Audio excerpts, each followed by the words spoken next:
Hello students. Students हम कर रहे हैं क्लास 11th का इंग्लिश का क्वेश्चन पेपर एनुअल एग्ज़ाम 2026 के लिए इंग्लिश क्लास 11 जिसका पेपर कोड है 301। 80 मार्क्स का पेपर है। इसमें सेक्शन ABCD है। हम सबसे पहले जो करेंगे, पहले बुक का सेक्शन करेंगे जिसमें आपके क्वेश्चन आंसर्स रहेंगे। उसके बाद हम ग्रामर का सेक्शन करेंगे और लास्ट में हम करेंगे इसमें जो अनसीन पैसेज और नोट मेकिंग। साथ ही हम इसमें करेंगे आपका सेक्शन बी जिसमें क्रिएटिव राइटिंग में आपके नोटिस, रिपोर्ट राइटिंग और पोस्टर मेकिंग भी है।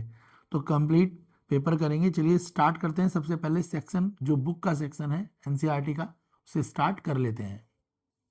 क्वेश्चन 13 में आपसे पूछा गया है what starting fact came to light when Tut mummies was CT scan in 2005। 2005 में जब किंग टूट का सिटी स्कैन कराया गया तो कौन सी चीजें सामने आई? तो इसका आंसर होगा बेटा, तो किंग टूट है, इसका आंसर होगा आपका 2005 CT scan reveal that king Tut did not die of broken leg और मर्डर एज प्रीवियस थॉट। तो जो किंग टूट था उसकी मौत उनका पैर टूटने से भी नहीं हुई थी और ना ही किंग टूट का किसी ने मर्डर करा था। तो ये दोनों बातें सिटी स्कैन से पता लग गई। और उसके बाद it provide the precious 3 dimensional image of his body. और किंग टूट की बॉडी का सिटी स्कैन कराया गया जो 3 डायमेंशन में कराया गया, यानी लेंथ, ब्रेथ और हाइट तीनों चीज़ों का डायमेंशन से उनका सिटी स्कैन कराया गया। और जिसमें उनकी showing his intact chest wall and skull, जिसमें उनकी जो चेस्ट थी और स्कल था वो बिल्कुल सही था, वो टूटा हुआ नहीं था। Helping researcher understand his health and age of the time of death. और जिस सिटी स्कैन से जो रिसर्चर थे उन्हें फ़ायदा हुआ, वो ये जान पाए कि जब किंग टूट की डेथ हुई थी तो उनकी एज क्या थी और उनकी बॉडी कैसी थी, यानी उनकी हेल्थ कैसी थी। पहले ये बताया जा रहा था कि किंग टूट की डेथ जो हुई उनका टांग टूटने से हुई या उनका मर्डर किसी ने कर दिया, मगर ये दोनों ही बातें सिटी स्कैन के बाद गलत पाई गई। क्लियर है? तो यही सिटी स्कैन का फायदा हुआ। नेक्स्ट क्वेश्चन कर लेते हैं। क्वेश्चन 13 का नेक्स्ट क्वेश्चन, क्योंकि जो क्वेश्चन 13 है इसमें आपको 2 क्वेश्चन करने, 4 क्वेश्चन ऑप्शन में मिले हुए हैं। 2 तो बुक के क्वेश्चन मिले हैं, 2 पोएट्री के। तो आपको कोई एक बुक का यानी चैप्टर का क्वेश्चन करना है और एक पोएट्री का। तो हमने चैप्टर का तो क्वेश्चन कर लिया किंग टूट से। अब हम पोएम का क्वेश्चन करेंगे, पोएम फादर टू सन का। तो फादर टू सन क्वेश्चन है what conflict does the poem father to son highlight. जो पोएम थी फादर टू सन, उसमें जो पिता और पुत्र का झगड़ा था, वो जो झगड़ा है वो झगड़ा क्या बताता है, यानी उन दोनों के बीच में आपस में जो कन्फ्लिक्ट था, पिता और फादर और बेटा आपस में बातें नहीं करते थे, एक स्ट्रेंजर की तरह रहते थे। तो ये सारी चीज़ों के बारे में क्वेश्चन में पूछा है। तो इसका आंसर देख लो क्या होगा। तो the poem highlight the generation gap and lack of communication between father and his grown up son. जो पोएम है उसमें जनरेशन गैप दिखाया गया है, यानी पिता की एज ज़्यादा है और पुत्र की एज कम है, जिसके कारण उन दोनों के विचार आपस में नहीं मिलते हैं। तो जनरेशन का गैप है, दोनों लैक ऑफ कम्युनिकेशन है, दोनों आपस में कम बातें करते हैं। ठीक है, पिता और उनका बेटा। हालांकि despite living under the same roof, हालांकि दोनों पिता और बेटा सेम घर में रहते हैं। They speak like a stranger, वो एक अजनबी की तरह है, जैसे वो एक दूसरे को जानते ना हो, बिल्कुल ऐसे ही एक दूसरे के साथ बिहेव करते हैं। Father feels grief because he can not understand his son world. जो पिता है उसे बहुत दुख होता है कि वो अपने पिता जो है उसे बहुत दुख रहता है कि वो अपने बेटे का संसार, जो उसके बेटे का वर्ल्ड है, जिस दुनिया में उसका बेटा रहता है, वो उस दुनिया को नहीं समझ पा रहा है। Leading to strain silent relationship, जिसके कारण पिता और पुत्र का जो रिलेशनशिप है बिल्कुल साइलेंट है। नेक्स्ट क्वेश्चन करते हैं, क्वेश्चन 14। क्वेश्चन 14 है आपका, 2 क्वेश्चन है। एक क्वेश्चन है summer of beautiful white horse से और दूसरा एड्रेस से है।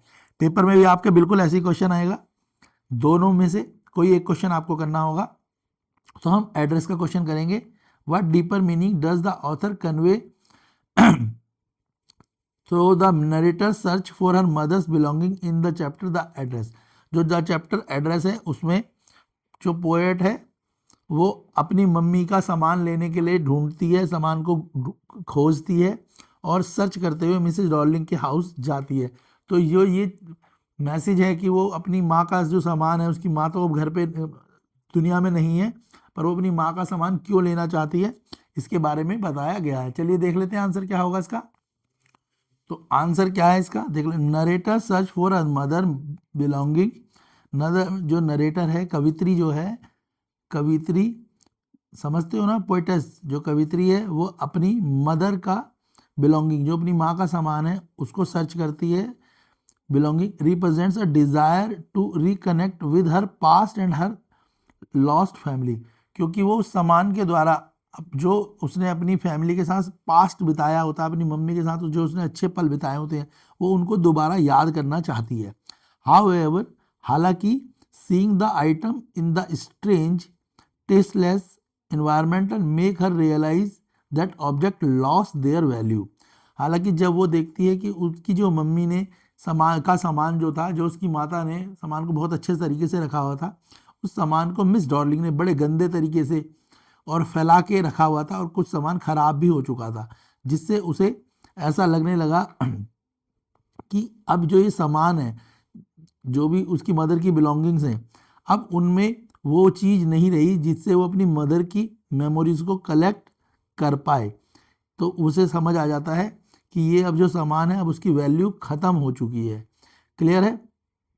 When the people associated with them are gone, क्योंकि उसे लगता है अब उसकी माँ तो रही नहीं, और अब जो ये सामान है, इस सामान को लेकर भी वो क्या ही करेगी। She decide to leave them and behind to move on, और फिर वो डिसाइड करती है कि अब वो इस सामान को कभी नहीं लेगी और ना ही कभी मिस डॉर्लिंग के घर आएगी। अब वो अपने जीवन में आगे बढ़ेगी, जो काम कर रही है उस काम को अब वो और अच्छे से करेगी, तो अपने जीवन में जो भी काम है उसको करेगी। तो पोइटेस इस तरीके से जो अपनी मदर की बिलोंगिंग सर्च कर रही होती है, बाद में उस सर्चिंग के जो जो उसका सर्चिंग का टारगेट होता है, अब उसे स्टॉप कर देती है। क्यों स्टॉप करती है, तो आपको 2-3 लाइनें लिखनी है। पहले तो सर्च क्यों करती है, ताकि वो जो अपनी मदर के साथ उसने टाइम बिताया होता है, वो उस टाइम को दोबारा से रिकलेक्ट कर सके। पर वो वापस अब सामान को क्यों नहीं लेना चाहती, क्योंकि मिस डॉर्लिंग के घर में सामान बड़े टेस्टलेस तरीके से, नहीं उल्टे सीधे तरीके से पड़ा होता है जिससे उसे ये लगता है कि अब इस सामान को अगर मैं ले भी लूँगी, तो जो वो मेमोरीज़ हैं, वो मेमोरीज़ अब शायद वापस नहीं आ पाएंगी, क्योंकि किसी व्यक्ति के जाने के बाद उस सामान के द्वारा की वैल्यू भी ख़त्म हो जाती है। चलिए नेक्स्ट क्वेश्चन कर लेते हैं। नेक्स्ट क्वेश्चन है क्वेश्चन 15, 6 मार्क का क्वेश्चन है। चैप्टर है पोर्ट्रेट ऑफ लेडी, इसमें से आया है। क्वेश्चन देख लेते हैं। While studying portrait of lady from your textbook you realise that the chapter reflect the loneliness and insecurities experienced in the old age and the struggles of the elderly to stay connected with changing times.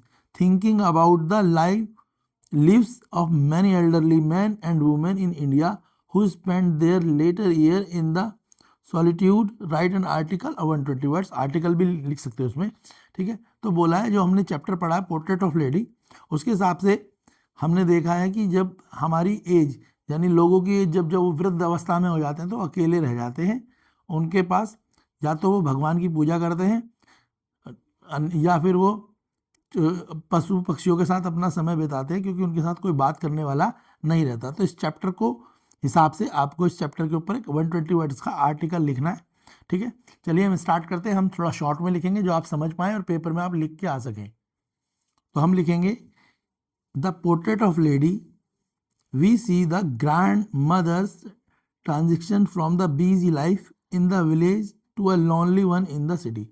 हमने देखा the chapter जो है portrait of lady में grandmother जो थी वो busy थी, कहाँ पे, विलेज में। ठीक है, उनकी बिजी लाइफ थी in the village, and to lonely one in the city, और जब वो शहर में आ गई तो उनकी लाइफ क्या हो गई, अकेली, वो लॉनली हो गई। गाँव में उनके पास बहुत सारे काम थे, वो चिड़ियाओं को दाना देती थी, कुत्तों को रोटियां दिया करती थी, ठीक है, मंदिर में जाके भजन किया करती थी। ठीक है, मगर जब शहर में आ गई तो उनके पास ये सारी चीज़ें नहीं थी। In modern India many elderly people face similar solitude, तो इंडिया में बहुत सारी जो वृद्ध औरत या आदमी होते हैं वो भी सॉलिट्यूड, वो भी अकेले रह जाते हैं। A traditional joint family break down, और जो पुराने समय में जॉइंट फैमिलियाँ थी आज की डेट में वो टूटती जा रही हैं, और जॉइंट फैमिली से न्यूक्लियर यानी छोटी फैमिलियाँ बनती जा रही हैं। The elderly often feel like islands, in their own homes, और जो एल्डरली हैं, जो बड़े लोग हैं, वो अपने आप को आइलैंड की तरह समझने लगते हैं।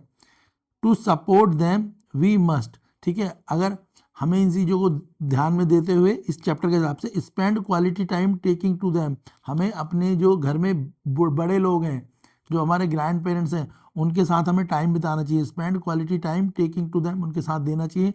Involve them in family decision to make them feel valued, हमें अगर हम कोई घर का कोई डिसीजन ले रहे हैं, बड़ा डिसीजन ले रहे हैं, चाहे वो बच्चों की पढ़ाई से रिलेटेड हो, चाहे कोई हमें घर खरीदना हो, कोई भी डिसीजन अगर हम ले रहे हैं तो हमें अपने बड़ों से भी उस डिसीजन के बारे में पूछना चाहिए, ताकि उनको हम इस तरीके से वैल्यू दे सकें। तीसरा, bridges the gap between the technology and tradition thought patience, जो आज की डेट में टेक्नोलॉजी के कारण जो परिवार है सब सेपरेट रहते हैं, एक दूसरे से फ़ोन पे लगे रहते हैं, वो चीज़ें कम होनी चाहिए ताकि हम आपस में एक अच्छा सा ब्रिज बना सकें। यानी हम जो हमारे ग्रैंड पेरेंट्स हैं उनके साथ जो है कम्युनिकेशन गैप को कम और ख़त्म कर सके। तो आपको ये सब चीज़ें लिखनी है, आंसर मैंने लिख दिया है, या आपको ये याद कर लेना है और इसी आंसर को आपको पेपर में लिख के आना है। चलिए नेक्स्ट क्वेश्चन कर देते हैं। नेक्स्ट क्वेश्चन है क्वेश्चन 16, 6 मार्क्स का क्वेश्चन है। 2 क्वेश्चन आपको ऑप्शन में दिए जाएंगे, आपको एक क्वेश्चन करना है। एक क्वेश्चन है आपका मदर्स डे से, ठीक है, और दूसरा क्वेश्चन है आपका बर्थ। तो हम दोनों में से कोई एक क्वेश्चन करना है। हम बर्थ का क्वेश्चन करेंगे। क्वेश्चन पढ़ लेते हैं।